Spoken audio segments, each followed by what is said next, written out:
Здравейте! Маги представя лесна рецепта за коледни сладки с какао, мед, джинджифил и какаова глазура, а аз съм Сандра и ще ги приготвя за вас.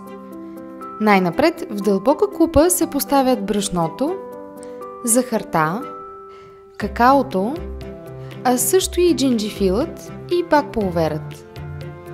След това се добавят двете сурови яйца и течният мед. Всичко се разбърква с лъжица старателно, докато се получат трохи. Накрая се прибавя течната сладкарска сметана, като тя се добавя на порции и се меси, докато се получи гладко и твърдо тесто. В зависимост от брашното, супените лъжици на течната сметана могат да варират между 3 и 6 на брой. След това хартия за печене се разделя на две, като едната част се поставя на дъното на правоъгълна огнеупорна тавичка, а другата част, значително по-малка, се използва за разточване на тестото. То се разточва на тънка кора, от която се изрязват сладки с формичка по избор.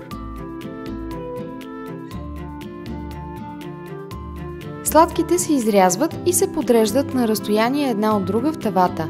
Те се изпичат в предварително загрята до 180 градуса фурна за около 10-15 минути, докато се втвърдят и краищата им покафенеят.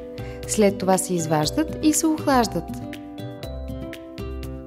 Накрая сладките с какао, джинджифил и мед се украсяват с глазура, приготвена от разтопяването на какаова глазура, готов продукт, или обикновен твърд шоколад. При разтопяването на обикновен шоколад обаче е нужно да се добави мъничко парченце масло в тигана, за да стане хомогенна смес.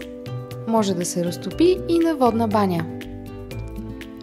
Докато глазурата е още гореща, а сладките са вече изпечени и охладени, тя се разпределя с помощта на четка.